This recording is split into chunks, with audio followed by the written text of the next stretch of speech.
kaline budak, wetenge wareg. Ya. Ini ada kasus nih tentang air bersih nih Mas Kaji. Itu bingung ya Ibu, saya sebagai ibu-ibu langsung bingung ya rasanya kalau misalkan kayak gitu ya. Halo, Assalamualaikum warahmatullahi wabarakatuh. Selamat datang di podcast Bolone Mas Kaji. Saya Nadia Rizky dan hari ini kita akan membahas satu topik yang sangat penting, yaitu lingkungan di Kota Pekalongan. Kita mungkin sering mendengar istilah menjaga lingkungan itu bukan hanya angan-angan, tetapi juga tindakan. Tapi apa sih sebenarnya arti dari menjaga lingkungan itu sendiri dan bagaimana kita bisa menyeimbangkan nih antara polusi dan juga pelestarian lingkungan. Dan untuk memahami topik ini, saya telah mengundang seorang organisatoris yang juga bergerak di bidang ekonomi dan lingkungan pastinya. Begitu, kami ucapkan selamat datang untuk Haji Muhtarom, seorang pengusaha batik dan pemerhati lingkungan. Assalamualaikum Mas Haji Tarom. Waalaikumsalam Mbak Nadia. Terima kasih sudah hadir bersama dengan kami tentunya. Dan hari ini kita akan membahas banyak sekali topik. Apa kabar? Baik. Alhamdulillah. Alhamdulillah. Oke. Nah tadi kan seperti yang sudah Nadia sebutkan bahwa Mas Kaji ini adalah seorang organisatoris ya. Dengan begitu banyak sekali background. Sebenarnya siapa sih Mas Haji Tarom ini? Ya, memang saya dilahirkan di keluarga yang aktif di organisasi ya. Dari sejak kecil keluarga saya ini baik dari orang tua maupun saudara itu aktif di organisasi, khususnya di keluarga besar NU. Ketika saya remaja mulai aktif di pesantren. Kemudian juga di Ansor, kemudian ketika kuliah juga di PMII, sampai akhirnya juga masuk ke struktur NU dari sejak masa kuliah sampai saat ini. Oke. Itu sudah mulai dari zaman dulu banget ya, dari kecil gitu ya untuk organisatorisnya. Oke, baik. Nah, mengenai tentang pekerjaan juga nih, mungkin boleh juga diperkenalkan nih, apa sih background yang biasa Mas Haji Tarom lakukan, tentunya dalam bidang pembangunan ekonomi di sekitar Mas Haji Tarom juga. Ya, di samping memang dari keluarga background santri, memang keluarga saya juga pedagang ya. Jadi baik. Mulai kecil juga ngelihat orang tua berdagang, sehingga mental entrepreneur itu sudah terbangun dari kecil juga. Pada akhirnya ketika kemudian saya di Pekalongan melihat potensi-potensi yang ada di keluarga dari batik maupun juga farmasi ya, kemudian itu saya juga mengembangkan juga dari latar belakang keluarga itu. Oke, jadi sebagai seorang pedagang, ekonom begitu ya, kemudian juga organisatoris yang pastinya sangat memerhatikan di Kota Pekalongan sendiri ini ya. Menarik sekali Mas Haji Tarom untuk profilnya nih. Nah, kita langsung aja deh ke pembahasan atau pokok topik kita, yaitu tentang polusi.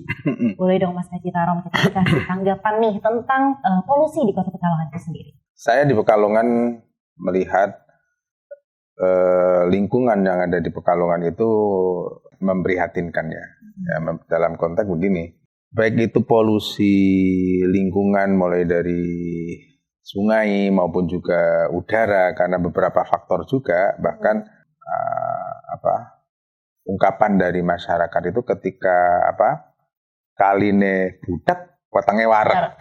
Ya, ini yang sebenarnya semacam ada ironi ya, ada ironi bahwa masyarakat Kota Pekalongan ini dikenal juga masyarakat santri, ya, di mana santri ini mestinya diajarkan dari ajaran-ajaran agama itu untuk bagaimana menjaga lingkungan.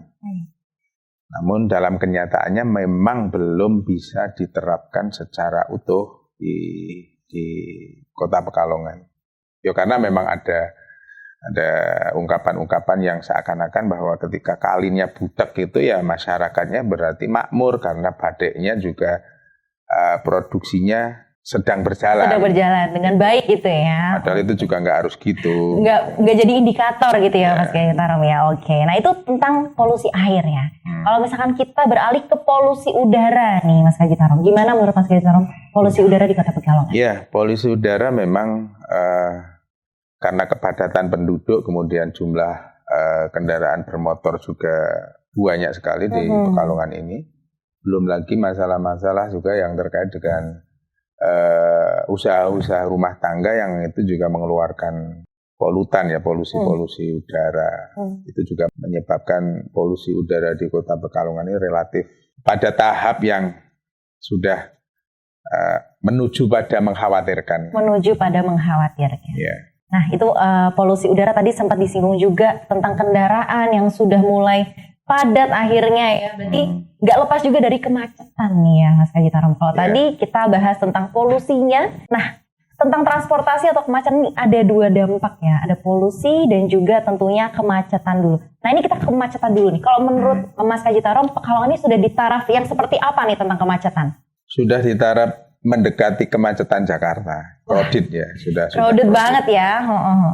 Sudah crowded karena Pekalongan ini sebagai kota antara dalam hal ini sebagai kota yang di samping kota destinasi tujuan juga sebagai kota persinggahan, bukan kota yang dilewati oleh kendaraan-kendaraan yang menuju ke kota-kota lain, sehingga kemacetan itu tidak bisa dielakkan. Yaitu karena Pekalongan selain menjadi kota yang disinggahi, tapi juga dilewati, akhirnya memang tidak bisa terelakkan gitu ya Mas. Iya, dan manajemen lalu lintasnya juga belum dikelola dengan secara maksimal. Nah itu, lalu lintas atau mungkin tata kotanya juga gitu ya Mas Gitarom ya? Iya, tata kota kan selalu terkait dengan dengan itu semua ya, karena Kota Pekalongan ini kota yang wilayahnya tidak sebegitu luas, tetapi kepadatan penduduknya juga luar biasa. Lahan-lahan kosong juga semakin lama semakin habis, semakin menyempit, sehingga memang dibutuhkan penataan dengan konsep yang tepat ya, yang pas, sesuai dengan kebutuhan masyarakat Kota Pekalongan. Oke, jadi lumayan kompleks ya ini ya. Dari mulai polusinya, bisa air, bisa udara, kemudian nyambung juga ke transportasi, macet juga, tata letaknya juga, lalu lintasnya juga gitu ya Mas Kaji ya. Oke, nah ngomongin tentang tata letak, kita juga lihat pasar nih. Kalau misalkan kita lihat pasar di Kota Pekalongan itu menurut Mas Gitarom sudah sesuai belum? Karena kan kalau sudah ada pasar berarti akan butuh banyak kendaraan besar yang juga lewat gitu ya. Jadi pasar ini karena memang pasar itu kan dibangun atau dalam hal ini memang sudah terbentuk sejak masa pra-kemerdekaannya. Sehingga dengan perkembangan penduduk yang sedemikian cepat, dengan perkembangan kondisi sosial masyarakat yang sedemikian cepat juga, maka memang dibutuhkan manajemen yang tepat ya. Kalau letak itu perlu kita evaluasi lah, maksudnya apakah di situ itu sudah atau masih layak, dalam arti masih layak ini dengan kondisi masyarakat di sekitarnya, kemudian lalu lintas di sekitarnya, ini perlu dikaji ulang, ya, perlu dikaji ulang. Maksudnya apa? Supaya pasar itu juga sesuai dengan peruntukannya atau kebutuhan masyarakat di sini. Untuk mendapatkan kebutuhan keseharian dan lain sebagainya. Namun bagaimana supaya juga tidak mengganggu masyarakat yang lain. Jadi ini dalam arti dikaji ulang, dalam hal ini harus dicari solusi-solusi yang tepat supaya pasar tetap menjadi pusat masyarakat mencari kebutuhan keseharian, namun juga kondisi lingkungannya juga tercipta dengan baik. Jadi memang salah satu tujuan fokusnya adalah supaya masyarakat juga nyaman, aman juga berbelanjanya seperti itu ya. Jadi kalau letak ini memang harus dikaji ulang gitu ya Mas. Dikaji ulang itu bagaimana supaya plus minusnya kalau memang masih tetap di situ dan harus di situ, maka harus ditata sesuai dengan kebutuhan masyarakat dan juga kenyamanan masyarakat secara umum. Luar biasa sekali Mas Kaji. Karena juga selain kenyamanan juga keamanan pastinya yang kita jadikan fokus ya. Terutama memang Pekalongan juga banyak kendaraan-kendaraan besar yang melintas gitu ya. Nah, apakah ada solusi misal jalan lingkar mungkin Mas Kaji, kalau menurut dari pandangan Mas Kaji gimana? Ya, dari problematika yang tadi ditanyakan Mbak Nadia, sebenarnya kan dibutuhkan solusi-solusi. Baik tadi soal limbah, soal pencemaran udara, soal pasar, dan soal kemacetan, itu dibutuhkan solusi-solusi. Jadi kita kaji, kita identifikasi masalahnya di mana, kemudian kita carikan solusi. Salah satu solusi memang untuk kemacetan, untuk mengurangi polusi udara dan kesemrawutan yang ada di tengah kota. Memang salah satu solusi ya jalan lingkar utara, itu salah satu solusi. Di samping bisa untuk mengalihkan kendaraan-kendaraan yang tertumpuk di kota, di tengah kota, juga untuk bisa membantu untuk mengatasi rob ya, untuk mengatasi banjir rob itu. Ini bisa jadi salah satu solusi juga ya, kekompleksan yang tadi sudah kita bahas tentang lalu lintasnya, kemacetannya. Mungkin kalau misalkan masyarakat Kota Pekalongan bisa jalan kaki sih nggak masalah ya. Masalahnya nih jalan kaki pun kita lihat trotoar juga. Menurut Mas Kaji gimana nih? Trotoar yang ada di Kota Pekalongan apakah layak untuk masyarakat Kota Pekalongan gunakan gitu? Jadi kalau trotoar ya Mas, gini Mbak, saya kasih contoh ya. Saya kasih contoh ini, Kota Pekalongan itu salah satu kota destinasi. Setiap bulan ada event-event besar ya yang mendatangkan orang ke sini tanpa harus diundang, mereka datang ke sini. Misalkan di Kanjus Sholawat acara Kliwonan dan sebagainya. Namun ternyata kan wajah kota kita terutama dalam hal penataan trotoar ini belum tertata sesuai dengan kaidah-kaidah yang itu layak dan nyaman dipakai, kemudian dilewati, bersih dan lain sebagainya belum. Maka pekerjaan besar juga termasuk penataan trotoar ya. Penataan trotoar jadi salah satu PR juga gitu ya Mas Kaji ya. Nah, karena kita sering lihat ya trotoar yang harusnya emang bisa digunakan masyarakat untuk jalan kaki, mengurangi kemacetan ya, meminimalisir menggunakan kendaraan, tapi justru malah kadang buat parkir liar juga. Nah, ini gimana nih Mas Kaji tentang parkir liar di Kota Pekalongan? Nah, kayak itu tadi ya dibutuhkan solusi karena ini tergantung juga pada problematika yang terkait dengan lapangan pekerjaannya. Pemerintah kota harus bisa mencari solusi itu. Salah satunya adalah bagaimana supaya lapangan pekerjaan itu bikin seluas-luasnya supaya serapan tenaga kerja itu bisa lebih banyak. Maka kalau serapan tenaga kerja lebih banyak, secara otomatis nanti parkir itu bisa kita tata, dikelola dengan benar oleh pemerintah kota melalui dinas yang terkait, sehingga nanti parkir kendaraan, parkir mobil, kemudian juga penataan trotoar itu bisa dilakukan dengan baik. Saya nggak nyangka kalau obrolannya bisa sampai bahkan ke pekerjaan ya, atau kesempatan bekerja masyarakat Kota Pekalongan. Ternyata sekompleks itu dan saling berkaitan satu sama lain begitu ya Mas Kaji ya? Ya, problematika masyarakat itu selalu terkait antara satu dengan yang lain. Sehingga mencari solusi dalam semua masalah-masalah yang ada khususnya di Kota Pekalongan ini memang dibutuhkan strategi atau cara-cara yang tepat ya, nggak bisa sembarangan.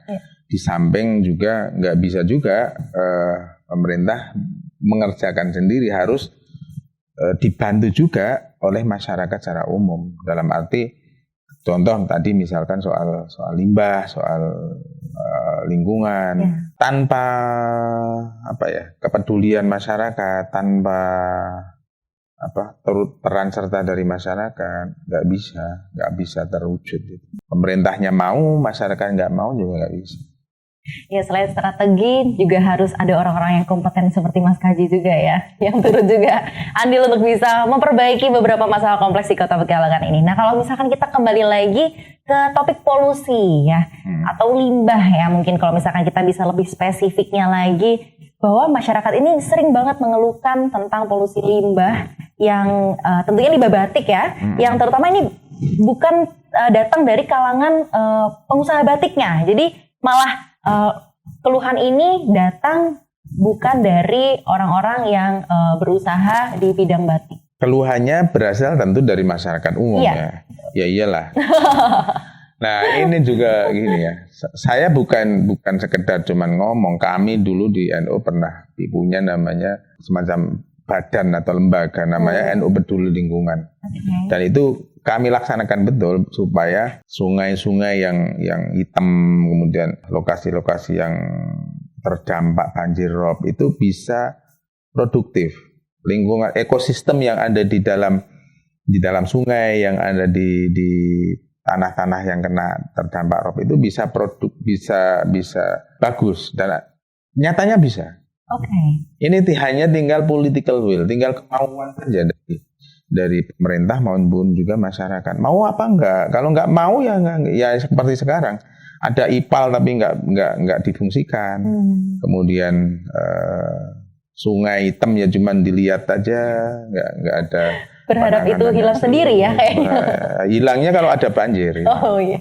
Hilang kemana-mana ya sekaligus ya. Hilang masuk rumah. Yang masuk rumah benar banget ya. Nah tadi sempat disinggung juga soal IPAL ya, instalasi pengolahan air limbah. Jadi menurut Mas Kaji itu masih relevan ya untuk saat ini? Ya masih, itu salah satu solusi. Istri saya itu sarjana teknik lingkungan. Saya dulu ketika istri bikin skripsi penelitian, saya juga ikut, maksudnya ikut bantu. Sehingga walaupun saya itu orang sastra, tapi urusan lingkungan ya paham karena istri saya sarjana teknik lingkungan. Sehingga sedikit banyak paham lah urusan-urusan yang terkait dengan penanganan limbah, penanganan pencemaran dan lain sebagainya.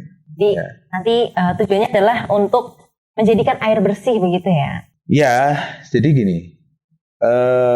Air-air yang sisa produksi badai, produksi air di rumah tangga, mengalir ke sungai itu harus melalui IPAL dulu. Ya. Ada IPAL-IPAL untuk rumah tangga, ada IPAL-IPAL dari produksi badai dan lain sebagainya. Bahkan ada beberapa IPAL di Kota Pekalongan ini yang sebagai penampung akhir sebelum keluar ke sungai ya.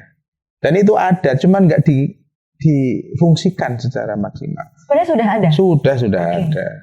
Tinggal bagaimana menggugah kesadaran masyarakat dan juga mengaktifkan kembali IPAL-IPAL tersebut sehingga supaya nanti air itu setelah keluar dari IPAL menjadi air bersih yang mengalir sampai ke sawah-sawah kita sehingga tanaman yang tumbuh dari sawah ini tanaman-tanaman padi misalkan itu yang bukan padi yang mengandung zat-zat kimia membahayakan, tapi padi-padi yang memang sehat untuk dikonsumsi. Karena airnya yang mengaliri sawah tersebut itu adalah air-air bersih yang menyehatkan. Sejauh itu ya, sampai ke kualitas pangan juga di Kota Pekalongan pasti yang mempengaruhi juga ya? Iya, itu pasti. Ngomongin tentang air bersih, tadi kan Mas Kaji sempat menyinggung air bersihnya kemudian bisa dialokasikan ke persawahan dan lain sebagainya. Nah, ini ada kasus nih tentang air bersih nih Mas Kaji, bahwa air bersih di daerah Binagria. Di daerah Binagria ini PAM dan juga PAM Simasnya mati selama 3 hari. Itu bingung ya Ibu. Saya sebagai ibu-ibu langsung bingung ya rasanya kalau misalkan kayak gitu ya. Itu apakah ada relevansinya nih antara sumber air bersih itu dan juga polusi di Pekalongan? Iya iyalah, selalu ada kaitannya seperti yang tadi saya sampaikan. Jadi begini. Kebutuhan air bersih masyarakat itu nggak bisa ditunda, apalagi kok sampai 3 hari sampai mati itu terus kemudian mau kemana kan gitu. Kecuali kalau masyarakat dulu ya punya sumur, punya sumur yang ditimba. Sekarang nggak ada di kota sumur yang ditimba. Maka ini juga penting bagaimana supaya bisa menyuguhkan kepada masyarakat air bersih yang berkualitas untuk masyarakat. Tentu ini harus dengan strategi-strategi tertentu ya. Kita bekerja sama dengan pemerintah kabupaten, apakah Batang, apakah Kabupaten Pekalongan. Untuk bagaimana supaya kebutuhan air bersih masyarakat Kota Pekalongan ini tercukupi dengan baik. Kalau saya sih nggak setuju ya nyedot air tanah dari Kota Pekalongan ini. Karena apa? Itu bisa mengakibatkan penurunan tanah ya. Karena penyangga yang di bawah ini air yang sebenarnya bisa menjangga daratan ini bisa kesedot ke atas, akhirnya kan tanahnya kan semakin turun. Kalau mau ambil air bersih ya kita harus kerjasama dengan tetangga kita lah, seperti Kabupaten Pekalongan ataupun Kabupaten Batam. Jadi bisa bersinergi bersama. Iya, ya? bisa. Wah, nah itu dia beberapa topik tentang lingkungan yang hari ini kita bahas bersama dengan Mas Kaji Tarom, yang ternyata sangat kompleks, sangat berkaitan satu sama lain, tapi bukan berarti tidak bisa ya, tapi solusinya ada gitu ya Mas Kaji ya? Solusi insya Allah ada, tinggal mau apa enggak gitu aja. Oke, jadi tinggal mau atau enggak nih. Nah, gimana nih masyarakat Kota Pekalongan, mau atau enggak nih kita bareng-bareng memperbaiki masalah lingkungan di Kota Pekalongan. Nah, harapannya nih untuk kedepannya gimana nih Mas Kaji Tarom? Harapan saya tentu ada keberanian dari pemerintah ya. Keberanian dalam mengambil kebijakan-kebijakan, khususnya yang terkait dengan tadi yang kita diskusikan ya, terkait dengan lingkungan ya, baik itu air, udara, kemudian parkir, kemacetan. Kalau keberanian dari pemerintah itu bisa, ada political will, ada kemauan, saya yakin problematika itu semua bisa teratasi dengan baik. Itu tadi ya harapannya, mudah-mudahan bisa terrealisasikan, dan ini pasti tidak lepas juga dari sinergi dari pemerintah dan juga masyarakat Pekalongan itu sendiri. Luar biasa sekali untuk obrolan hari ini bersama dengan Mas Kaji Tarom, pastinya dengan pengetahuan yang luar biasa mengenai solusi dan juga permasalahan lingkungan nih di Kota Pekalongan. Mudah-mudahan next time kita bisa ngobrol lagi dengan topik yang lebih seru lagi pastinya. Dan untuk itu kita akan jumpa kembali. Terima kasih juga untuk para pemirsa yang sudah membersamai kita, dan jangan lupa untuk saksikan di episode selanjutnya tentunya bersama dengan Mas Kaji Tarom. Terima kasih. Wassalamualaikum warahmatullahi wabarakatuh. Waalaikumsalam warahmatullahi wabarakatuh.